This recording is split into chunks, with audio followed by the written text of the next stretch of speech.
All right, we'll continue on. And we stayed in the King James. We haven't even needed any help really, but we'll just keep plugging along and see. It was said unto her, oh, well, this is pretty simple. So we're in Romans 9:11 through 24, which we began it with 11 yesterday. So make sure you watch yesterday's study, but you should be watching this playlist from the beginning. Don't click videos on this channel, click playlists and just start Romans. But you got to have yesterday's to understand this passage.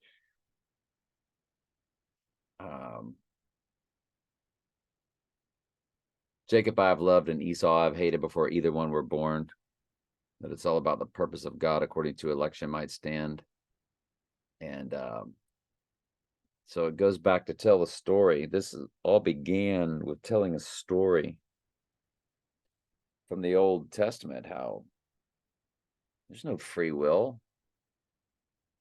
And then it's going to get into, is election and predestination, is it show unrighteousness with God? That's what Paul's asking. He's got a question mark there. Because in the previous chapter, talked about being predestinated.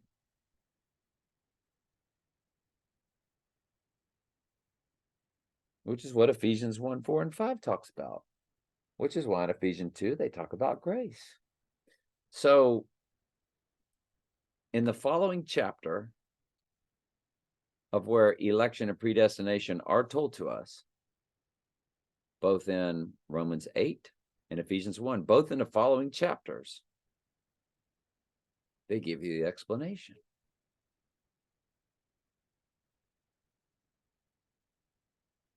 In Ephesians 2, it's grace, but it says before ordained in verse 10, which they never give you in these fake churches that celebrate everything from Halloween to Christmas and teach man's free will.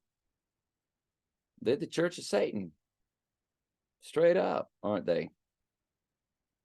The church of Satan was invented so you would think that these churches, these pagan so-called Christian churches that are right in line with Rome, other than Hail Marys, but everything else are right in line. They just disguise it.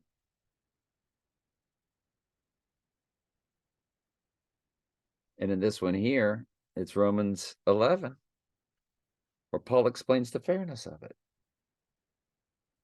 Ephesians 2 with grace is more about the process, and this is the fairness of the process. It was said unto her, the elder shall serve the younger, as it is written, Jacob I have loved, and Esau I have hated. So God loved one and hated the other before either were born.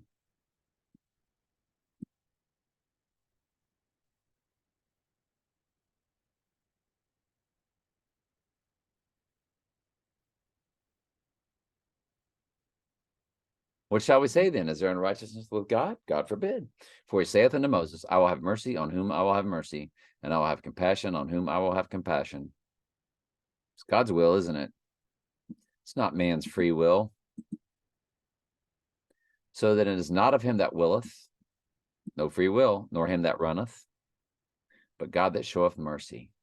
When you look at it over here,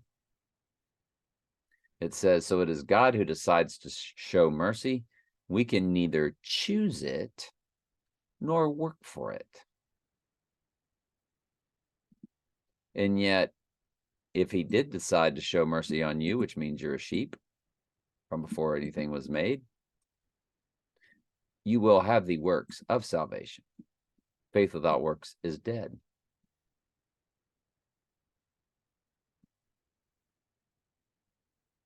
So it is not of him that willeth, nor him that runneth, but God that showeth mercy. For the scripture saith unto Pharaoh, even for the same purpose, Pharaoh, have I raised you up, that I might show my power in thee, and that my name might be declared throughout all the earth.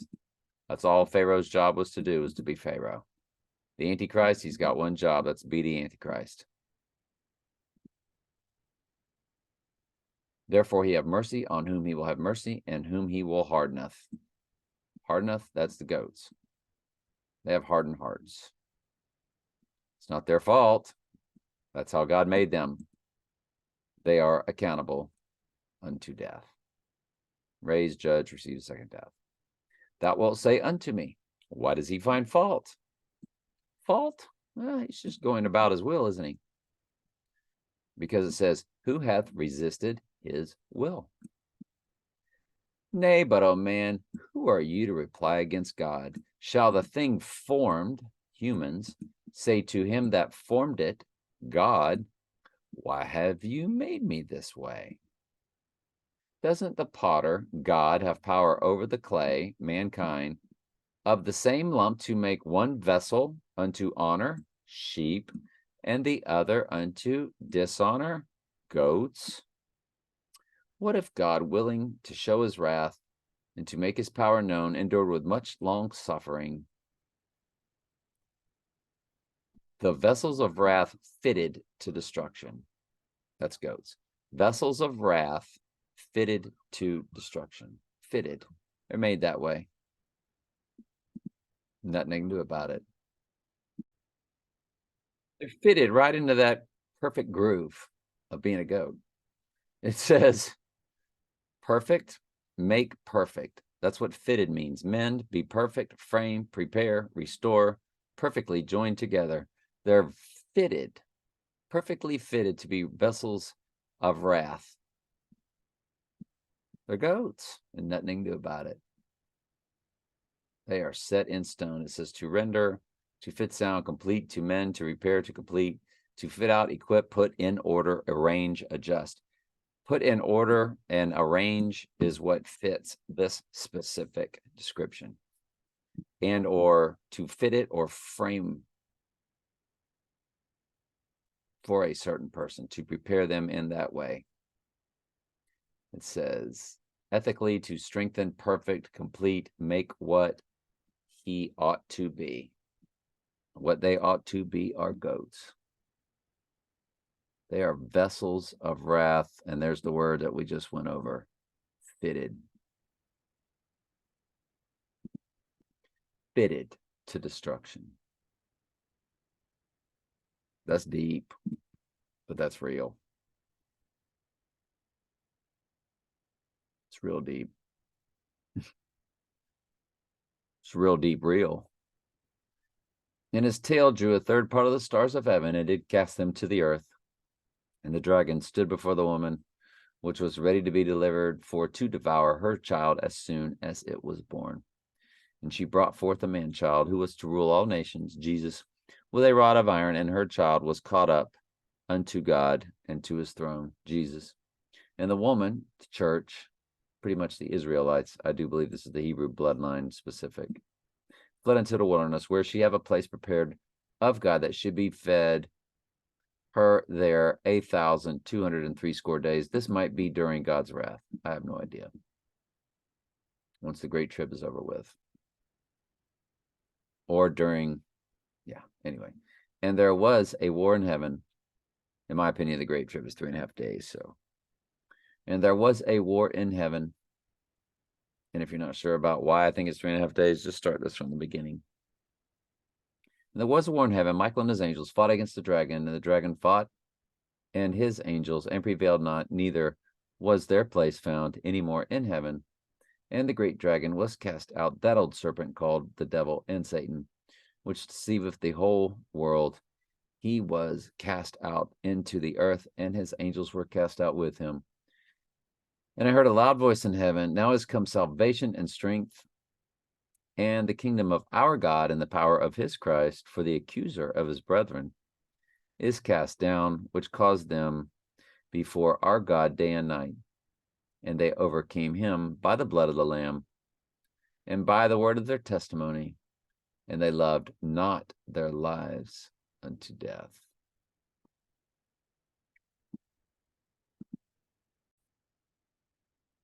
So this is just like this broad brush overview of the whole story. And again, this is what John is witnessing. This is what Jesus has revealed to John.